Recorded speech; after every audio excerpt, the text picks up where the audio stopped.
আমরা প্রত্যেকটা মানুষ নিজে যা করেছি সেটা সবসময় সঠিক এটা প্রমাণ করার জন্য অনেক যুক্তি তর্ক অনেক অজুহাত দেখিয়ে নিজেকে প্রমাণ করার চেষ্টা করি আমি যা করেছি সেটা সঠিক আর বাকিরা সবাই যা বুঝছে সেটা হচ্ছে ভুল। হ্যালো এভরিওয়ান, আসসালামু আলাইকুম, welcome to Mira and daughter. আশা করি যে যেখান থেকে দেখছেন সুস্থ এবং ভালো আছেন। আলহামদুলিল্লাহ আমরাও ভালো আছি। আরও একটি নতুন ভিডিওতে সবাইকে ওয়েলকাম করছি। আজকের ভিডিওটা কিন্তু সকাল থেকে শুরু করেছি, খুব একটা সকাল যে সেটা না, 8:30 থেকে ভিডিওটা শুরু করেছিলাম। তো আজকের ভিডিওটা কিন্তু বারান্দা থেকে শুরু করেছি। কয়েকদিন যাবৎ কিন্তু বেশ রোদ যাচ্ছে, রোদ থাকলেও অতটা যে গরম খুব একটা বেশি সেটা কিন্তু না।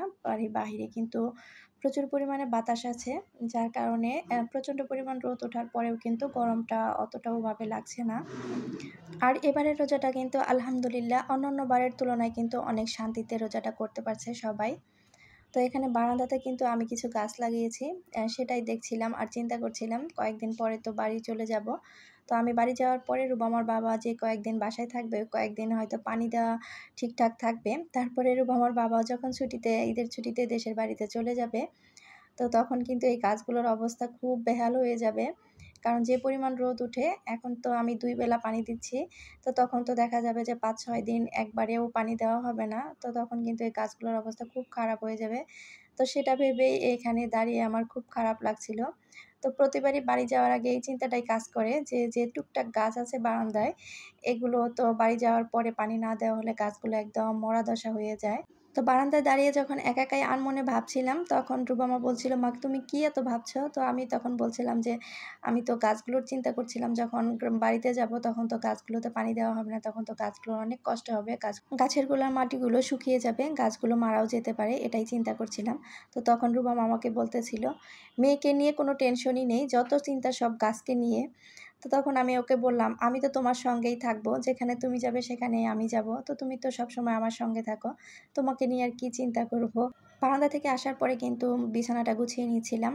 আর আমার এই বিছানার চাদরটা কিন্তু আমার বেশ কয়েকজন আপু খুব বেশি পছন্দ করেছে। তো বিছানার চাদরটা আমারও অনেক বেশি পছন্দ। বেশ কিছু ভিডিওতে দেখলাম এরকম চাদরের সাথে ম্যাচিং করে একই রকম জানালার দরজার পর্দাও হচ্ছে। তো আমার কাছে ওটা বেশি ভালো লাগেনি, চাদরটাই বেশি ভালো লেগেছে। তো বিছানাটা গুছিয়ে এখানে এই যে আমার যে 2টা 3 পিস আছে, ওগুলো তো বানাতে হবে, বাড়ি গিয়ে তো পড়তে হবে। নিজের ঘরে মেশিন থাকলে যা হয় আর কি, বানাবো করে আর কিন্তু বানানো হয়েই উঠছে না। এখন যখন একদম বাড়ি যাওয়ার তারিখটা একদম হাতের কাছে চলে এসেছে, তখন কিন্তু আর না বানিয়ে উপায় নেই। তো জামাগুলো কাটার আগে কিন্তু আমি এগুলোকে সাবান দিয়ে ভালো করে কেচে কাপড়গুলো শুকাতে দিয়েছিলাম। সুতি জামা বানানোর আগে সবসময় আমি কাপড়টা কেচে শুকাতে দেই। শুকানোর পরে কিন্তু তারপরে দেখা যায় ইস্ত্রি করে আমি কাপড়টা কাটিং করে সেলাই করে নিই। সুতি কাপড় কেচে দেওয়ার পরে কিন্তু কাপড় অনেকটাই চেপে যায়। তো সেক্ষেত্রে দেখা যায় যে কাপড় কাচার আগে যদি কেটে জামা বানাই, তখন কিন্তু জামাটা অনেক চেপে যায়। যার জন্য সবসময় আমি 3 পিস বানানোর আগে, সুতি 3 পিস, বিশেষ করে সুতি 3 পিসগুলো বানানোর আগে সবসময় কেচে দেই। এতে করে পরে কিন্তু আর চেপে যে যাওয়ার, ওটা কিন্তু আর চেপে যায় না। তো এখানে আমি 2টা 3 পিস কেটে নিচ্ছি। প্রথমে যে 3 পিসটা কেটে নিচ্ছিলাম, কেটে নেওয়ার পরে কিন্তু যে ওই মাপেই আমি আবার আরেকটা 3 পিস কেটে নিচ্ছিলাম। তো ওটার উপরে শুধু আর কিন্তু মাপ যোগ দিতে হয়নি, শুধু যে কাপড়টা কেটে নিয়েছিলাম ওটা বসিয়ে কিন্তু কেটে নিয়েছি। আর এই যে দেখেন দর্জির মেয়ে কিন্তু দর্জি, এখানে ছোট দর্জি দেখেন কাপড় মাপ যোগ করছে। তো আমাকে যেমন দেখে উনি কিন্তু ওরকমই করে, আমাকে পুরোই ফলো করে সব কিছু, থালা বাসন ধোয়া থেকে শুরু করে সব কিছুই ফলো করে। তা আসলে মেয়েরা মনে হয় এরকমই হয়, মায়ের প্রত্যেকটা কাজই ফলো করে। তো এখানে এই যে গলার অংশটা সে দাগ দিচ্ছিল, কাটছিল, তারপরে বলছিল, মা আমাকে কেচি দাও, আমি কাপড়টা কাটবো। তো কেচি নিয়ে অনেক চেষ্টা করছিল, সে কিন্তু কাপড় কাটতে পারছিল না। তো তখন বলছিল, এখানে নিশ্চয়ই কোনো গন্ডগোল আছে, তুমি যখন কাপড় কাটো তখন কেচিতে কাপড় কাটে, আর আমি যখন কাপড় কাটতে যাই তখন কেন কাটে না? এখানে অবশ্যই তো কোনো গন্ডগোল আছে। তো ওর এই কথা শুনে আমি এত হাসি এসেছি একা একাই। তো বাসায় তো শুধু মা মেয়েই ছিলাম, কার সাথে আর হাসবো, দুজনে মিলেই হাসছিলাম। তো আমার কিন্তু ইচ্ছে আছে রুবামাকে আমি যেসব কাজ পারি পড়ালেখার পাশাপাশি সব কাজই শেখানো, এটা আমার ইচ্ছা। আমারও ইচ্ছা, রুবামার বাবারও ইচ্ছা যে রুবামাকে সে সব কিছুই শেখাবে, কোনো কিছু যেন সে কমতি না থাকে। তো জানি না কি হবে, চেষ্টা তো করব, বাকিটা আল্লাহর ইচ্ছা। জামা দুটো কেটে নেওয়ার পরে আমি সালোয়ারও কেটে নিয়েছি। তারপরে কিন্তু ভাবলাম হাতে যেহেতু কিছুটা সময় আছে, তাহলে একটা জামা যদি সেলাই করতে পারি, তো এটা ভেবেই কিন্তু সেলাইয়ে বসে গিয়েছিলাম। তো আসলে যখন আগে সেলাই করতাম তখন অনেকটাই সময় লাগতো, আর এখন তো সেলাই করতে অতটা সময় লাগে না। এখন একটা থ্রি পিস বানাতে খুব যদি বেশি সময় লাগে ১ ঘন্টা লাগে। আর যদি কাজের মাঝখানে করি তাহলে দেখা যায় ১ ঘন্টার মতো সময় লাগে। আর যদি একটানা বসে সেলাই করি তাহলে কিন্তু ১ ঘন্টার থেকেও কম সময় লাগে একটা থ্রি পিস বানাতে। আমি কিন্তু কোনো জায়গা থেকে প্রশিক্ষণ নিয়ে দর্জির কাজটা শিখিনি। আমি কিন্তু যখন কাজটা শিখেছি তখন কিন্তু পুরাতন জামা নতুন কাপড়ের উপর ফেলে, ফেলে মাপ দিয়ে কেটে, কেটেই ওভাবে কিন্তু কাপড় কাটিং শিখেছি। আর সেলাইয়ে ওই একই অবস্থা। ১ম এ মেশিন পুরাতন কাপড় দিয়ে সেলাই করতে, করতে শেখা। এভাবেই কিন্তু আমি শিখেছি। তো ১ম দিকে যখন কাপড় কাটতাম অতটা সুন্দর হতো না, সেলাই করতাম তখন কিন্তু অতটা সুন্দর হতো না। সেলাইয়ের মধ্যে টান লাগতো, সেলাইটা প্লেন হতো না। তো তখন মনে হতো আমার মেশিনটা মনে হয় নষ্ট হয়ে গেছে। কাপড় সেলাইয়ের সময় যে পিছনের অংশটা টেনে ধরতে হবে, সামনের দিকে জাস্ট শুধু হাত দিয়ে ধরে রাখতে হবে, এই জিনিসটা জানতাম না। যার কারণে সামনের দিক থেকে কাপড়টা টেনে ধরতাম অনেক অংশে। তো যার কারণে সেলাইটা কিন্তু কুঁচকে যেত, টান লাগতো। আর ভাবতাম আমার মেশিনটা নষ্ট হয়েছে, এটা ভেবে বারবার মেশিনটা ঠিক করাতে নিয়ে যেতাম। তখন দেখা যেত তারা বংচং বুঝিয়ে ৫০০ টাকা আদায় করে নিত, অযথাই ৫০০ টাকা আমার কাছ থেকে নিত। তখন তো বুঝিনি, এখন ঠিকই বুঝি যে ওনারা অযথাই মেশিনটা খুলে একটু মোছামাছি করে বলতো এটা হয়েছে সেটা হয়েছে, এটা বলে আমার কাছ থেকে ৫০০-৬০০ টাকা নিয়ে নিত। তো এখন যখন বুঝি তখন কিন্তু আর এই টাকাগুলো জরিমানা দিতে হয় না। তো একটা জামার সালোয়ার সেলাই করার পরে এখানে কিন্তু এই যে একটা অলিভ অয়েলের বোতল নিয়েছি, যেটা দিয়ে আমি রান্নাঘরের জন্য একটা গুরুত্বপূর্ণ একটা জিনিস বানাবো। তো গুরুত্বপূর্ণ জিনিস বলতে অয়েল জার দিয়ে তো অয়েল জারই বানানো যাবে, তাছাড়া তো আর কোনো কিছু বানানো যাবে না। তো এরকম আমাদের অলিভ অয়েলের বোতল কিন্তু অনেকের ঘরেই আছে, যেটা দিয়ে আসলে আমরা রান্নাঘরের একটা গুরুত্বপূর্ণ অয়েল জার বানিয়ে নিতে পারি। তো আমাদের যে অয়েল জারের ক্যাপগুলো আছে এটা কিন্তু বাড়তি কিনতে পাওয়া যায় দোকানে। তো সেখান থেকে একটা ক্যাপ আমি কিনে নিয়ে এসেছি। এটা দিয়ে কিন্তু আমি রান্নাঘরের জন্য একটা অয়েল জার বানিয়ে নিব। তো এর আগে আমি একটা অয়েল জার কিনেছি, তো সেটাতে সয়াবিন তেল রাখি। তো ভাবলাম অলিভ অয়েলের যখন এই বোতলটা আছে কেন ফেলে দেব। ধুয়ে কিন্তু আমি পরিষ্কার করে শুকাতে দিয়েছিলাম। টিস্যু দিয়ে ভিতরের অংশটা মুছে নিয়েছি। আর এই যে এখানে একটা ক্যাপ দেখছেন, এটা আমি ৫০ টাকা দিয়ে এই ক্যাপটা কিনেছি। তো এটার ভিতরে আমি সরিষার তেল রাখবো। তো এই অয়েল জারটা যদি আমি কিনতে যেতাম কমপক্ষে ২০০ টাকার মতো তো লাগতই। কিন্তু সেখানে আমার এই অয়েল জারটা বানাতে মাত্র ৫০ টাকা লেগেছে। এই ক্যাপটা কেনার জন্য ৫০ টাকা লেগেছে। এটা কিন্তু ২৫০ মিলির একটা বোতল ছিল। এই অয়েল জারটাতে আমি সরিষার তেল রাখবো। আর ফেলে দেওয়া জিনিস দিয়েই তো বানিয়ে নিলাম কিচেনের জন্য একটা গুরুত্বপূর্ণ জিনিস। আমরা কম বেশি সবাই কিন্তু অলিভ অয়েলটা ব্যবহার করে থাকি। তো অলিভ অয়েল তেলটা কিন্তু বেশিরভাগ ক্ষেত্রে দেখা যায় কাচের জারেই থাকে। তো এই কাচের জারটা আমরা ফেলে না দিয়ে এরকম কিন্তু একটা ক্যাপ কিনে রান্নাঘরের জন্য এই যে অয়েল জার বানিয়ে নিতে পারি। সয়াবিন তেলের জন্যও বানানো যেতে পারে। তো আগে হলে কিন্তু আমি নিজেও ফেলে দিতাম, বা আমি আগে নিজেও ফেলে দিয়েছি। তো এখন যখন ব্লগিং করা শুরু করেছি, বিভিন্ন আপুদের ব্লগ দেখি। তো ব্লগ দেখতে, দেখতেই কিন্তু এই ধারণাটা মাথায় কাজ করেছে। তো যারা জানেন তারা তো জানেন, আর যারা জানেন না তারা কিন্তু এই বুদ্ধিটা কাজে লাগাতে পারেন। তো তারপরে কিন্তু আমি একদম বিকালের অংশে ভিডিও করেছি। এখানে কিন্তু লাউ ভাজি করে নিয়েছিলাম। আজকের ইফতারে কিন্তু আমাদের কোনো রকম কোনো ভাজাভুজি নেই। আর এখানে নদীর যে খসলা মাছটা আছে সেটা হচ্ছে ভুনা করে নিয়েছি। এবারের রমজানে কিন্তু আমাদের খুব বেশি ভাজা পোড়া যে সেটা খাওয়া হয়নি, কারণ আমাদের বাসায় রুবামার বাবাই একটু ভাজাভুজিটা পছন্দ করে। তো সেই এবার রমজানের শুরুতেই আমাকে বলেছে এবার রোজার ভিতরে ছোলা, পেঁয়াজু এগুলো যাতে খুব বেশি না করি, সপ্তাহে ২-১ দিন বা ১ দিন এরকম করি। আর এখানে এই তো আমি মাছের ডাল সিদ্ধ দিয়েছিলাম, ভর্তা করব। আর এখানে এই যে কিছু শুটকি মাংস ভিজিয়ে রেখেছি, এটা হচ্ছে শেষ রাত্রে খাওয়ার জন্য রান্না করব।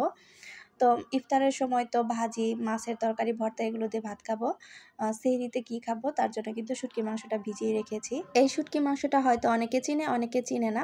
তো শুটকি মাংসটা ভিজিয়ে রেখে তারপরে কিন্তু ইফতারের টাইম হয়ে গিয়েছিল।